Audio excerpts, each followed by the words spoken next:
Avant, j'étais livreur de pizza. J'adorais ce travail, j'adorais mes amis et j'adorais mes collègues de travail. C'était plutôt bien payé, c'était dynamique, rapide et surtout très agréable à faire. J'étais livreur. Je me rappelle, c'était un mercredi après-midi en 1997. Il était à peu près dans les minuit et je ne sais plus quelle heure. Il était minuit. Le réceptionniste des commandes, ou mon patron, c'est comme vous voulez, m'a dit: il y a une livraison à faire à 1 kilomètre d'ici. Je sais que j'ai du mal à parler, mais c'est très dur de vous raconter ça.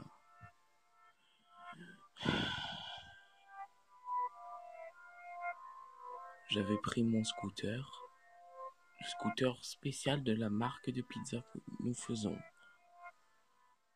Je suis allé à la fameuse adresse.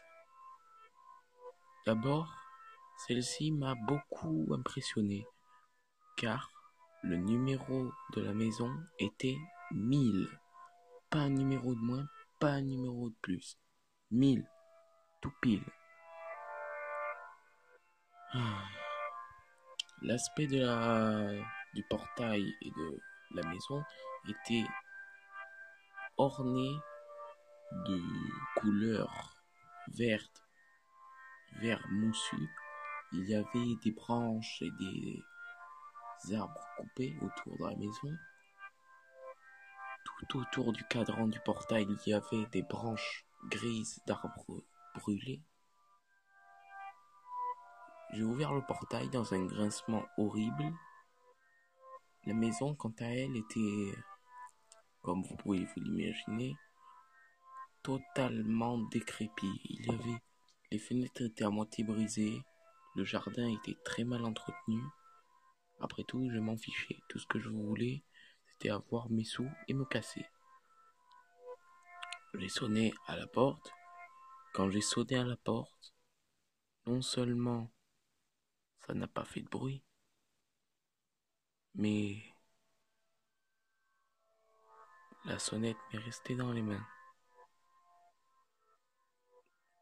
J'ai voulu taper à la porte, mais comme j'ai tapé à la porte, elle s'ouvrit directement. Une vieille dame était là, en train de me regarder. Avant que je ne puisse rien dire, elle m'a dit: bonjour, c'est pour la pizza. J'avais le souffle coupé. Elle devait faire les 60 ans. Son apparence physique me disait qu'elle devait en faire 70 ou quelque chose du genre. Je lui ai dit: oui, madame, c'est pour la pizza. Elle m'a dit: je vais aller chercher l'argent, restez ici. Il faisait nuit, donc j'entendais beaucoup les oiseaux, le vent, les chouettes. Il y avait plein de choses naturelles. Quand la femme était revenue, ou la vieille dame, quand la vieille dame est revenue, elle m'a tendu un billet de 20 euros. Je lui ai dit que c'était qu'à 17 euros.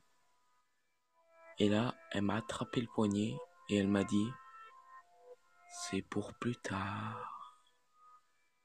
À ces mots, elle a pris la pizza et elle a fermé la porte violemment. Je me suis retourné et suis parti à mon scooter. Mais avant de pouvoir arriver au portail, j'eus une affreuse douleur dans le dos. Je me suis dit: j'ai dû me cogner contre quelque chose en partant, ou quelque chose du genre, à force d'être tordu sur mon scooter. Mais arrivé à la pizzeria, ou au camion, enfin moi j'appelle ça une pizzeria, il y avait un miroir. Je me suis donc dit: je vais regarder ce qui m'est arrivé. Je me suis tourné, j'ai enlevé mon t-shirt, et j'ai vu marqué sur mon dos, bien précisément, 1, 0, 0, 0. Le chiffre 1000 taillé dans ma propre chair. J'ai eu peur à ce moment-là, car à aucun moment, à aucune manière, j'aurais pu me faire une telle blessure. Je ne savais pas ce qui m'était arrivé.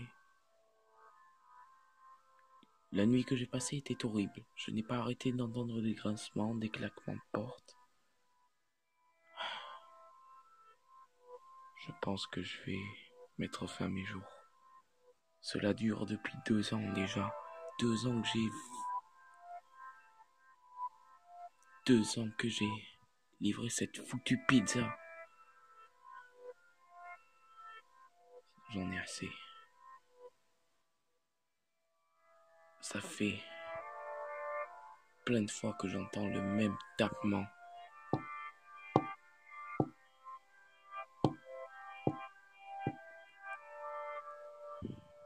Mille fois, précisément. 1000 fois que ça me tourmente. 1000 fois que j'en ai peur. Et 1000 fois